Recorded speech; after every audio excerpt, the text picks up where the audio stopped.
A Christmas Carol by Charles Dickens. Recording by John Van Stan. Savannah, Georgia.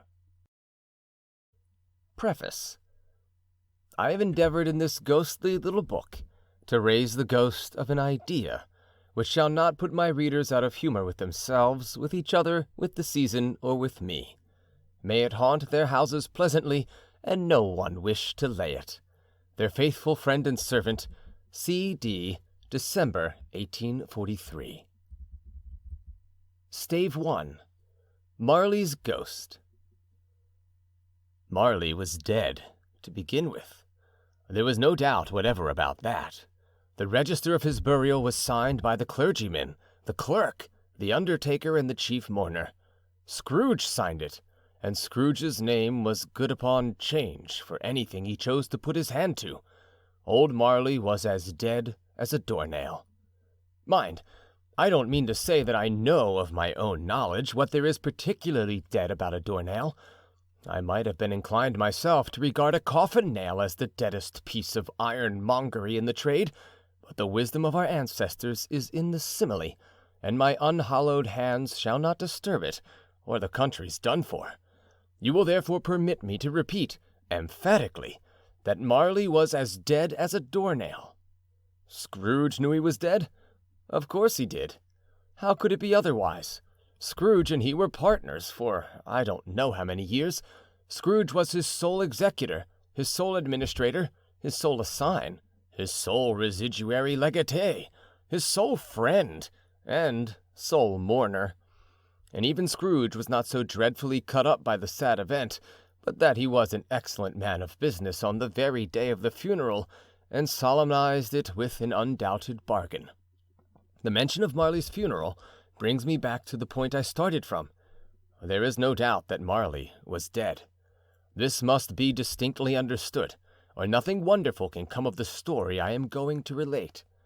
If we were not perfectly convinced that Hamlet's father died before the play began, there would be nothing more remarkable in his taking a stroll at night, in an easterly wind, upon his own ramparts, than there would be in any other middle-aged gentleman rashly turning out after dark in a breezy spot, say St. Paul's churchyard, for instance, literally to astonish his son's weak mind. Scrooge never painted out old Marley's name. There it stood, years afterward, above the warehouse door, Scrooge and Marley.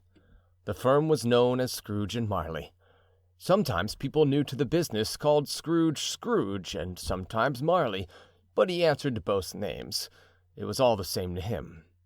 Oh, but he was a tight-fisted hand at the grindstone, Scrooge, a squeezing, wrenching, grasping, scraping, clutching, covetous old sinner, hard and sharp as flint, from which no steel had ever struck out generous fire, secret and self-contained, and solitary as an oyster.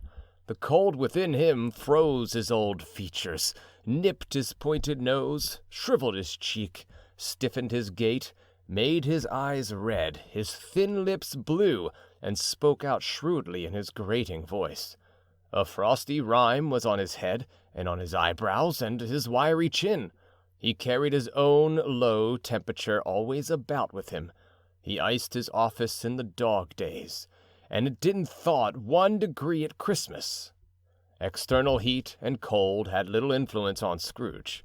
No warmth could warm, no wintry weather chill him. No wind that blew was bitterer than he. No falling snow was more intent upon its purpose. No pelting rain less open to entreaty. Foul weather didn't know where to have him. The heaviest rain and snow and hail and sleet could boast of the advantage over him in only one respect. They often came down handsomely, and Scrooge never did. Nobody ever stopped him in the street to say with gladsome looks, "My dear Scrooge, how are you? When will you come to see me?" No beggars implored him to bestow a trifle. No children asked him what it was o'clock. No man or woman ever once in all his life inquired the way to such and such a place of Scrooge. Even the blind men's dogs appeared to know him, and when they saw him coming on, would tug their owners into doorways and up courts, and then would wag their tails as though they said, No eye at all is better than an evil eye, dark master." But what did Scrooge care? It was the very thing he liked, to edge his way along the crowded paths of life, warning all human sympathy to keep its distance, was what the knowing ones call nuts to Scrooge. Once upon a time, of all the good days in the year, on Christmas Eve, old Scrooge sat busy in his counting-house. It was cold, bleak, biting weather, foggy withal, and you could hear the people in the court outside go wheezing up and down, beating their hands upon their breasts and stamping their feet upon the pavement stones to warm them. The city clocks had only just gone 3, but it was quite dark already.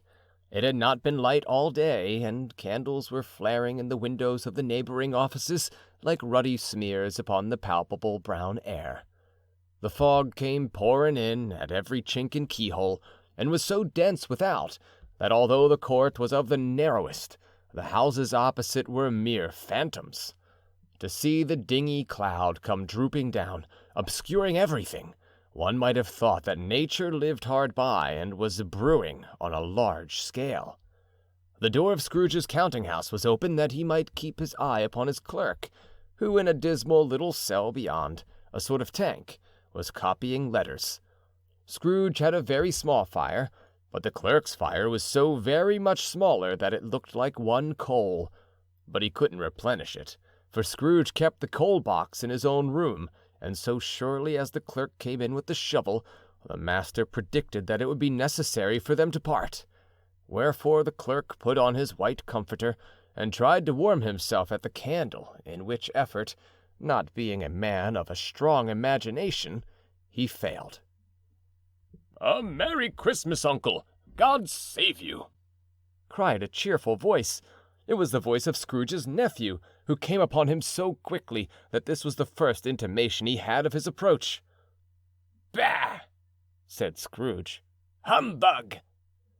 He had so heated himself with rapid walking in the fog and frost, this nephew of Scrooge's, that he was all in a glow. His face was ruddy and handsome, his eyes sparkled, and his breath smoked again. "Christmas a humbug, Uncle," said Scrooge's nephew. "You don't mean that, I am sure." "I do," said Scrooge. "Merry Christmas! What right have you to be merry? What reason have you to be merry? You're poor enough." "Come, then," returned the nephew gaily. "What right have you to be dismal? What reason have you to be morose? You're rich enough." Scrooge, having no better answer ready on the spur of the moment, said, "Bah!" again, and followed it up with, "Humbug!" "Don't be cross, Uncle," said the nephew. "What else can I be?" returned the uncle, "when I live in such a world of fools as this? Merry Christmas! Out upon Merry Christmas! What's Christmas time to you but a time for paying bills without money, a time for finding yourself a year older, but not an hour richer, a time for balancing your books and having every item in 'em through a round dozen of months presented dead against you. If I could work my will," said Scrooge indignantly, "every idiot who goes about with Merry Christmas on his lips should be boiled with his own pudding, and buried with a stake of holly through his heart, he should." "Uncle!" pleaded the nephew. "Nephew," returned the uncle sternly, "keep Christmas in your own way, and let me keep it in mine." "Keep it?" repeated Scrooge's nephew. "But you don't keep it." "Let me leave it alone, then," said Scrooge. "Much good may it do you, much good it has ever done you." "There are many things from which I might have derived good, by which I have not profited, I dare say," returned the nephew. "Christmas among the rest. But I am sure I have always thought of Christmas time when it has come round, apart from the veneration due to its sacred name and origin, if anything belonging to it can be apart from that, as a good time, a kind, forgiving, charitable, pleasant time, the only time I know of in the long calendar of the year when men and women seem by one consent to open their shut-up hearts freely, and to think of people below them as if they really were fellow passengers to the grave, and not another race of creatures bound on other journeys. And therefore, uncle, though it has never put a scrap of gold or silver in my pocket, I believe that it has done me good, and will do me good, and I say, God bless it." The clerk in the tank involuntarily applauded. Becoming immediately sensible of the impropriety, he poked the fire and extinguished the last frail spark forever. "Let me hear another sound from you," said Scrooge, "and you'll keep your Christmas by losing your situation. You're quite a powerful speaker, sir," he added, turning to his nephew. "I wonder you don't go into Parliament." "Don't be angry, uncle. Come, dine with us tomorrow." Scrooge said that he would see him. Yes, indeed he did. He went the whole length of the expression, and said that he would see him in that extremity first. "But why?" cried Scrooge's nephew. "Why?" "Why did you get married?" said Scrooge. "Because I fell in love." "Because you fell in love," growled Scrooge, as if that were the only one thing in the world more ridiculous than a Merry Christmas. "Good afternoon." "Nay, uncle, but you never came to see me before that happened. Why give it as a reason for not coming now?" "Good afternoon," said Scrooge. "I want nothing from you. I ask nothing of you. Why cannot we be friends?" "Good afternoon," said Scrooge. "I am sorry with all my heart to find you so resolute. We have never had any quarrel to which I have been a party, but I have made the trial in homage to Christmas, and I'll keep my Christmas humor to the last. So, a Merry Christmas, uncle." "Good afternoon," said Scrooge. "And a Happy New Year." "Good afternoon," said Scrooge. His nephew left the room without an angry word, notwithstanding. He stopped at the outer door to bestow the greetings of the season on the clerk, who, cold as he was warmer than Scrooge, for he returned them cordially. "There's another fellow," muttered Scrooge, who overheard him. "My clerk, with 15 shillings a week, and a wife and family, talking about a Merry Christmas. I'll retire to Bedlam." This lunatic, in letting Scrooge's nephew out, had let 2 other people in. They were portly gentlemen, pleasant to behold, and now stood with their hats off in Scrooge's office. They had books and papers in their hands, and bowed to him. "Scrooge and Marley's, I believe," said one of the gentlemen, referring to his list. "Have I the pleasure of addressing Mr. Scrooge or Mr. Marley?" "Mr. Marley has been dead these 7 years," Scrooge replied. "He died 7 years ago, this very night." "We have no doubt his liberality is well represented by his surviving partner," said the gentleman, presenting his credentials. It certainly was, for they had been 2 kindred spirits. At the ominous word liberality, Scrooge frowned and shook his head, and handed the credentials back. "At this festive season of the year, Mr. Scrooge," said the gentleman, taking up a pen, "it is more than usually desirable that we should make some slight provision for the poor and destitute, who suffer greatly at the present time. Many thousands are in want of common necessaries. Hundreds of thousands are in want of common comforts, sir." "Are there no prisons?" asked Scrooge. "Plenty of prisons," said the gentleman, laying down the pen again. "And the Union workhouses?" demanded Scrooge. "Are they still in operation?" "They are still," returned the gentleman. "I wish I could say they were not." "The treadmill and the poor law are in full vigor, then?" said Scrooge. "Both very busy, sir." "Oh, I was afraid from what you said at first that something had occurred to stop them in their useful course," said Scrooge. I am very glad to hear it." "Under the impression that they scarcely furnish Christian cheer of mind or body to the multitude," returned the gentleman, "a few of us are endeavoring to raise a fund to buy the poor some meat and drink and means of warmth. We choose this time because it is a time of all others when want is keenly felt and abundance rejoices. What shall I put you down for?" "Nothing," Scrooge replied. "You wish to be anonymous?" "I wish to be left alone," said Scrooge.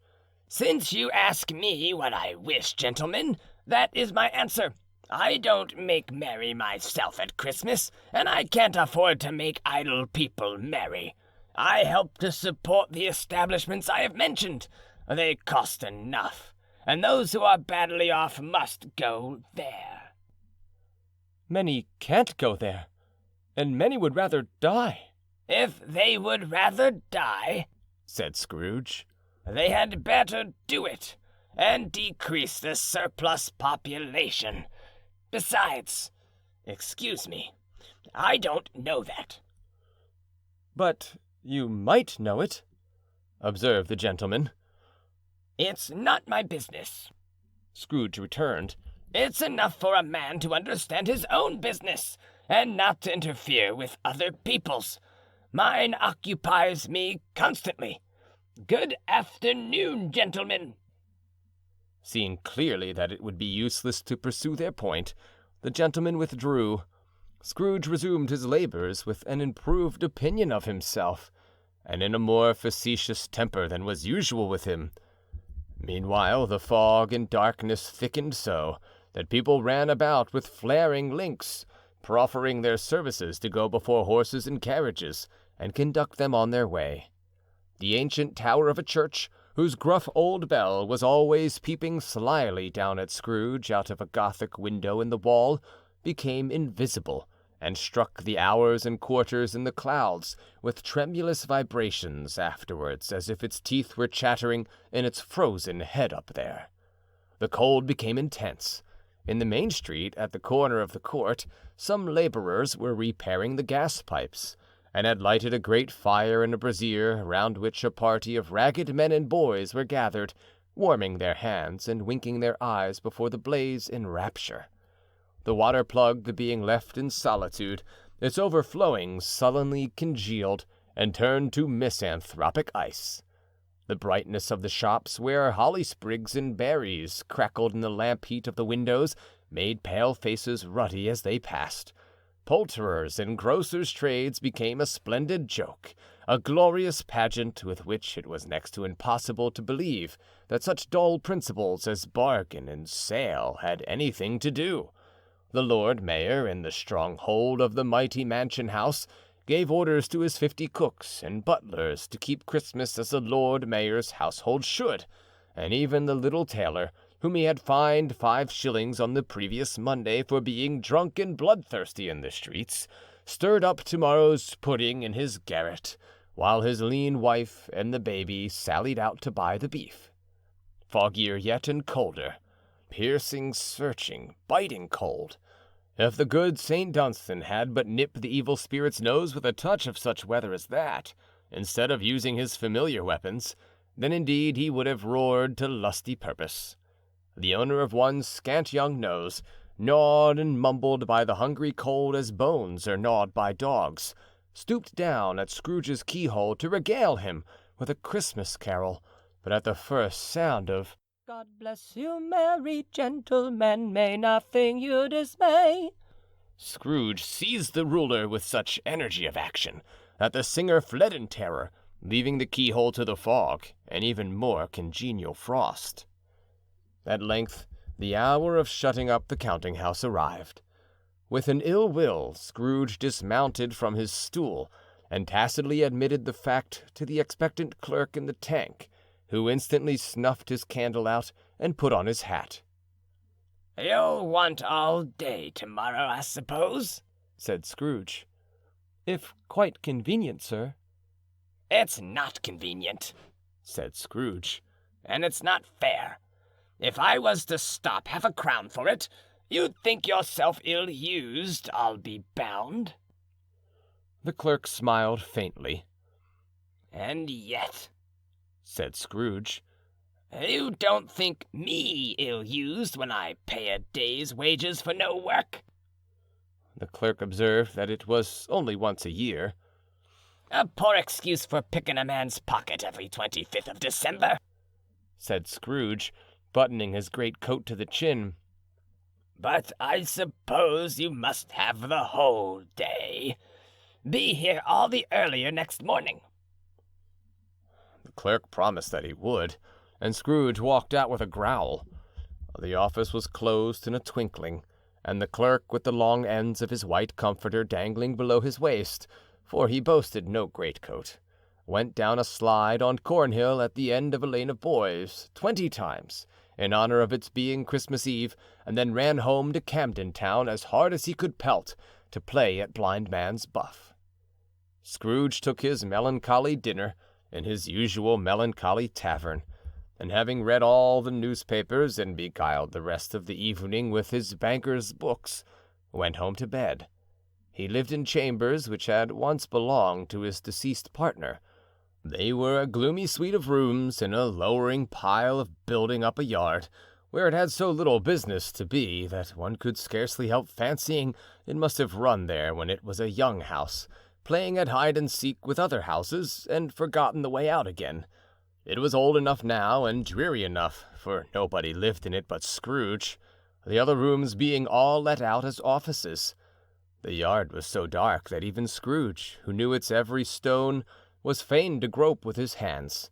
The fog and frost so hung about the black old gateway of the house that it seemed as if the genius of the weather sat in mournful meditation on the threshold. Now, it is a fact that there was nothing at all particular about the knocker on the door, except that it was very large. It is also a fact that Scrooge had seen it, night and morning, during his whole residence in that place. Also, that Scrooge had as little of what is called fancy about him as any man in the city of London, even including, which is a bold word, the corporation, aldermen, and livery. Let it also be borne in mind that Scrooge had not bestowed one thought on Marley since his last mention of his 7 years dead partner that afternoon. And then, let any man explain to me, if he can, how it happened that Scrooge, having his key in the lock of the door, saw in the knocker, without its undergoing any intermediate process of change, not a knocker, but Marley's face. Marley's face. It was not an impenetrable shadow as the other objects in the yard were, but had a dismal light about it, like a bad lobster in a dark cellar. It was not angry or ferocious, but looked at Scrooge as Marley used to look, with ghostly spectacles turned up on its ghostly forehead. The hair was curiously stirred, as if by breath or hot air, and though the eyes were wide open, they were perfectly motionless. That and its livid color made it horrible, but its horror seemed to be in spite of the face, and beyond its control, rather than a part of its own expression. As Scrooge looked fixedly at this phenomenon, it was a knocker again. To say that he was not startled, or that his blood was not conscious of a terrible sensation to which it had been a stranger from infancy, would be untrue. But he put his hand upon the key he had relinquished, turned it sturdily, walked in, and lighted his candle. He did pause, with a moment's irresolution, before he shut the door, and he did look cautiously behind it first, as if he half expected to be terrified with the sight of Marley's pigtail sticking out into the hall. But there was nothing on the back of the door, except the screws and nuts that held the knocker on, so he said, "Pooh, pooh," and closed it with a bang. The sound resounded through the house like thunder. Every room above and every cask in the wine merchant's cellars below appeared to have a separate peal of echoes of its own. Scrooge was not a man to be frightened by echoes. He fastened the door and walked across the hall and up the stairs, slowly too, trimming his candle as he went. You may talk vaguely about driving a coach and six up a good old flight of stairs, or through a bad young Act of Parliament, But I mean to say you might have got a hearse up that staircase, and taken it broadwise, with the splinter bar toward the wall and the door towards the balustrades, and done it easily. There was plenty of width for that, and room to spare, which is perhaps the reason why Scrooge thought he saw a locomotive hearse going on before him in the gloom. Half a dozen gas lamps out of the street wouldn't have lighted the entry too well, so you may suppose that it was pretty dark with Scrooge's dip. Up Scrooge went, not caring a button for that. Darkness is cheap, and Scrooge liked it. But before he shut his heavy door, he walked through his rooms to see that all was right. He had just enough recollection of the face to desire to do that. Sitting room, bedroom, lumber room, all as they should be. Nobody under the table, nobody under the sofa, a small fire in the grate, spoon and basin ready, and the little saucepan of gruel. Scrooge had a cold in his head, upon the hob. Nobody under the bed, nobody in the closet, nobody in his dressing-gown, which was hanging up in a suspicious attitude against the wall. Lumber room as usual. Old fire-guard, old shoes, 2 fish baskets, washing-stand on 3 legs, and a poker. Quite satisfied, he closed his door and locked himself in. Double-locked himself in, which was not his custom. Thus secured against surprise, he took off his cravat, put on his dressing-gown and slippers and his nightcap, and sat down before the fire to take his gruel. It was a very low fire indeed, nothing on such a bitter night. He was obliged to sit close to it and brood over it before he could extract the least sensation of warmth from such a handful of fuel. The fireplace was an old one, built by some Dutch merchant long ago and paved all round with quaint Dutch tiles, designed to illustrate the Scriptures. There were Cains and Abels, Pharaoh's daughters, queens of Sheba, angelic messengers descending through the air on clouds like feather-beds, Abrahams, Belshazzars, apostles putting off to sea in butter-boats, hundreds of figures to attract his thoughts, and yet that face of Marley, 7 years dead, came like the ancient prophet's rod and swallowed up the whole. If each smooth tile had been a blank at first, with power to shape some picture on its surface from the disjointed fragments of his thoughts, there would have been a copy of old Marley's head on every one. "Humbug!" said Scrooge, and walked across the room. After several turns he sat down again. As he threw his head back in the chair, his glance happened to rest upon a bell, a disused bell, that hung in the room and communicated for some purpose now forgotten with a chamber in the highest story of the building. It was with great astonishment, and with a strange, inexplicable dread, that as he looked, he saw this bell begin to swing. It swung so softly in the outset that it scarcely made a sound, but soon it rang out loudly, and so did every bell in the house. This might have lasted half a minute, or a minute, but it seemed an hour. The bells ceased as they had begun, together. They were succeeded by a clanking noise, deep down below, as if some person were dragging a heavy chain over the casks in the wine merchant's cellar. Scrooge then remembered to have heard that ghosts in haunted houses were described as dragging chains. The cellar door flew open with a booming sound, and then he heard the noise much louder, on the floors below, then coming up the stairs, then coming straight toward his door. "It's a humbug still," said Scrooge. "I won't believe it." His color changed, though, when, without a pause, it came on through the heavy door and passed into the room before his eyes. Upon its coming in, the dying flame leaped up as though it cried, "I know him, Marley's ghost," and fell again. The same face, the very same. Marley in his pigtail, usual waistcoat, tights, and boots, the tassels on the latter bristling like his pigtail, and his coat skirts and the hair upon his head. The chain he drew was clasped about its middle. It was long and wound about him like a tail, and it was made, for Scrooge observed it closely, of cash boxes, keys, padlocks, ledgers, deeds, and heavy purses wrought in steel. His body was transparent, so that Scrooge, observing him and looking through his waistcoat, could see the 2 buttons on his coat behind. Scrooge had often heard it said that Marley had no bowels, but he had never believed it until now. No, nor did he believe it even now, though he looked the phantom through and through and saw it standing before him, though he felt the chilling influence of its death-cold eyes, and marked the very texture of the folded kerchief bound about its head and chin, which wrapper he had not observed before. He was still incredulous, and fought against his senses. "How now?"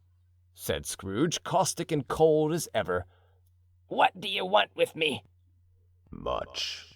Marley's voice, no doubt about it. "Who are you?" "Ask me who I was." "Who were you, then?" said Scrooge, raising his voice. "You're particular, for a shade." He was going to say, "to a shade," but substituted this as more appropriate. "In life, I was your partner, Jacob Marley." Can you sit down?" asked Scrooge, looking doubtfully at him. "I can." "Do it, then." Scrooge asked the question because he didn't know whether a ghost so transparent might find himself in a condition to take a chair, and felt that in the event of its being impossible, it might involve the necessity of an embarrassing explanation. But the ghost sat down on the opposite side of the fireplace, as if he were quite used to it. "You don't believe in me," observed the ghost. "I don't," said Scrooge. "What evidence would you have of my reality beyond that of your senses?" "I don't know," said Scrooge. "Why do you doubt your senses?" Because," said Scrooge, "a little thing affects them. A slight disorder of the stomach makes them cheats. You may be an undigested bit of beef, a blot of mustard, a crumb of cheese, a fragment of an underdone potato.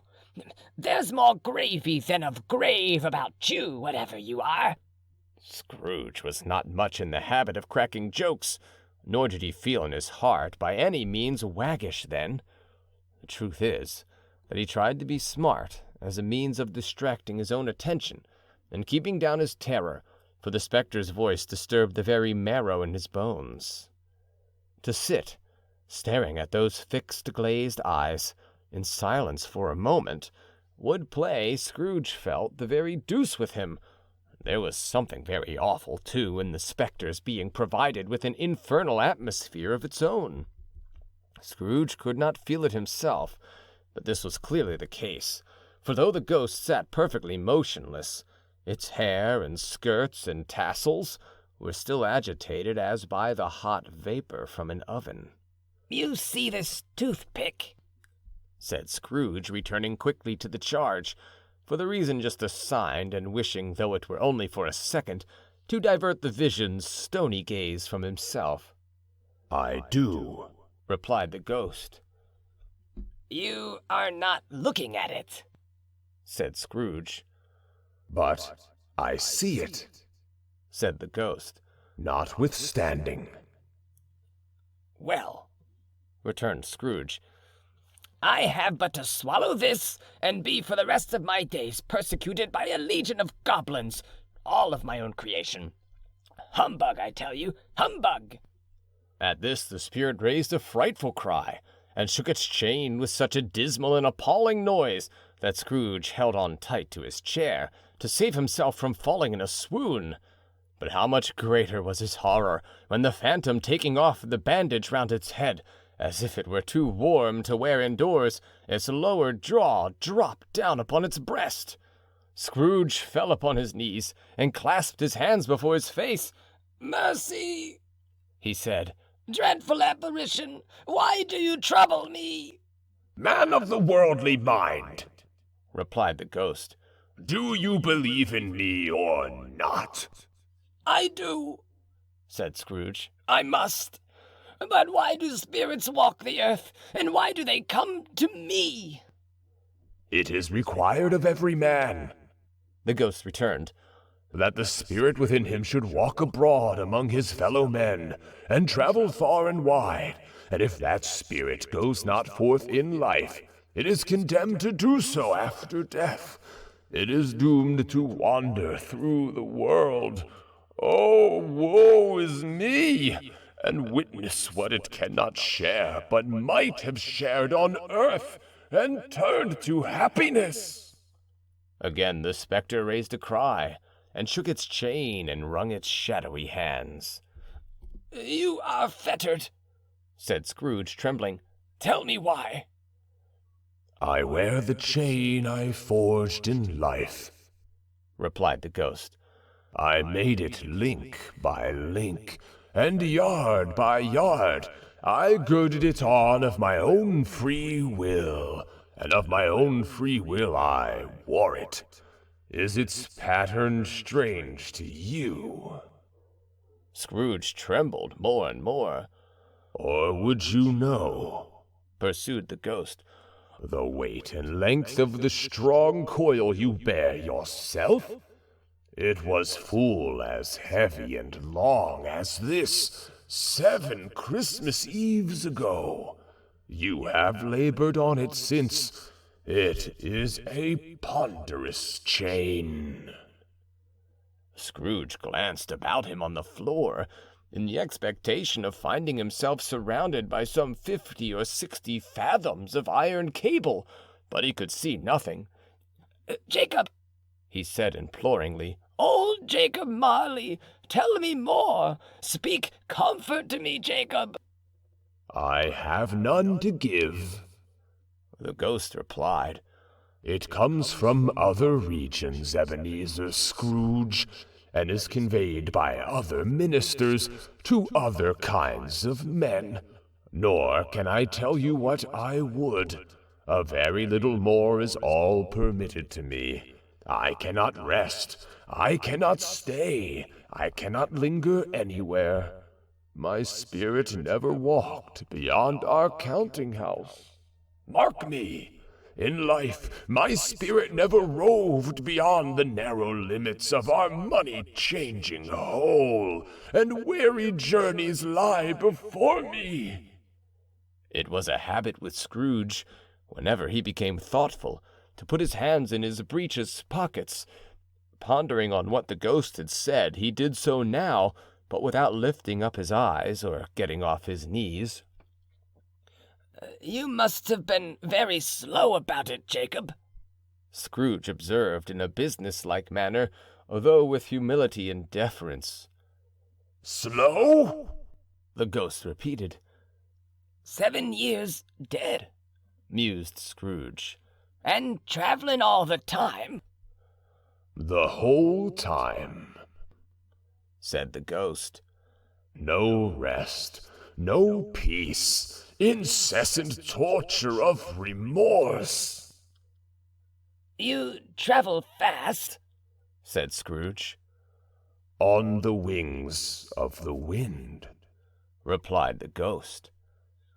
"You might have got over a great quantity of ground in 7 years," said Scrooge. The ghost, on hearing this, set up another cry, and clanked its chain so hideously in the dead silence of the night that the ward would have been justified in indicting it for a nuisance. "Oh, captive, bound, and double-ironed," cried the phantom, "not to know that ages of incessant labor by immortal creatures for this earth must pass into eternity before the good of which it is susceptible is all developed. Not to know that any Christian spirit, working kindly in its little sphere, whatever it may be, will find its mortal life too short for its vast means of usefulness. Not to know that no space of regret can make amends for one life's opportunity misused. Yet such was I, oh, such was I!" "But you were always a good man of business, Jacob," faltered Scrooge, who now began to apply this to himself. "Business?" cried the ghost, wringing its hands again. "Mankind was my business. The common welfare was my business. Charity, mercy, forbearance, and benevolence were all my business. The dealings of my trade were but a drop of water in the comprehensive ocean of my business." It held up its chain at arm's length, as if that were the cause of all its unavailing grief, and flung it heavily upon the ground again. "At this time of the rolling year," the spectre said, "I suffer most. Why did I walk through crowds of fellow beings with my eyes turned down, and never raise them to that blessed star which led the wise men to a poor abode? Were there no poor homes to which its light would have conducted me?" Scrooge was very much dismayed to hear the spectre going on at this rate, and began to quake exceedingly. "Hear me," cried the ghost. "My time is nearly gone." "I will," said Scrooge, "but don't be hard on me. Don't be flowery, Jacob. Pray." "How is it that I appear before you in a shape that you can see? I may not tell. I have sat invisible beside you many and many a day." It was not an agreeable idea. Scrooge shivered and wiped the perspiration from his brow. "That is no light part of my penance," pursued the ghost.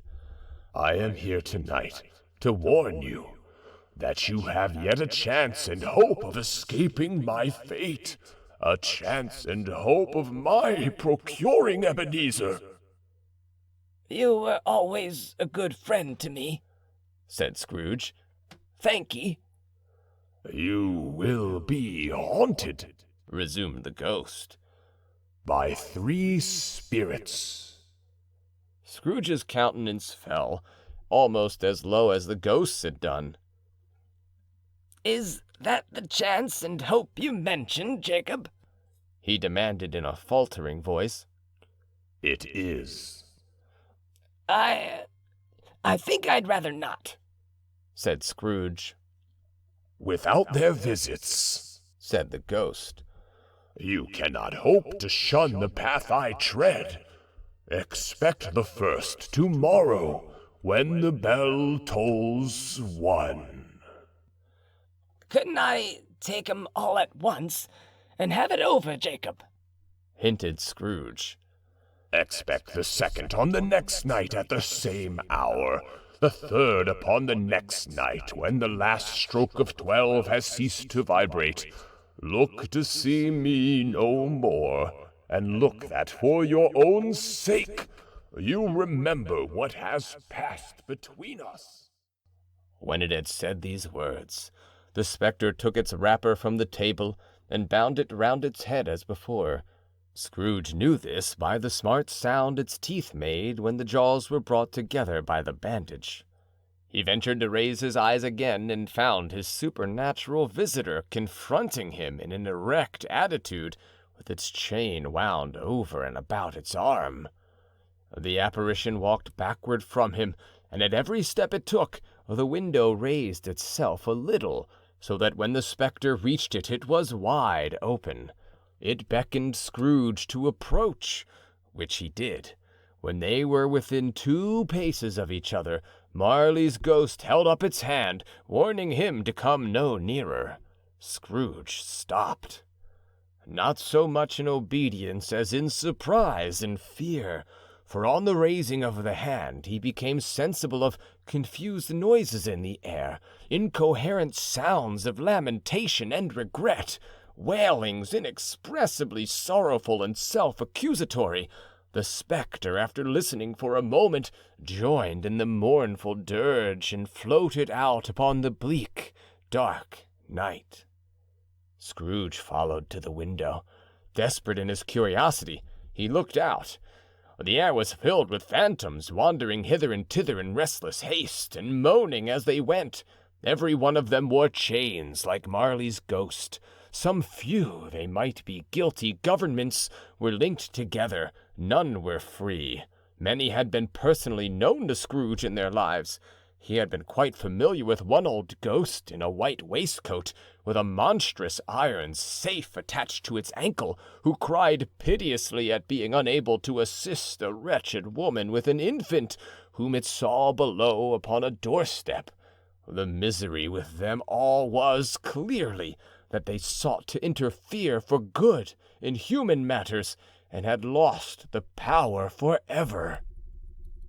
Whether these creatures faded into mist, or mist enshrouded them, he could not tell. But they and their spirit voices faded together, and the night became as it had been when he walked home. Scrooge closed the window, and examined the door by which the ghost had entered. It was double-locked, as he had locked it with his own hands, and the bolts were undisturbed. He tried to say, "Humbug," but stopped at the first syllable, and being from the emotion he had undergone, or the fatigues of the day, or his glimpse of the invisible world, or the dull conversation of the ghost, or the lateness of the hour, much in need of repose, went straight to bed without undressing, and fell asleep upon the instant. End of Stave 1.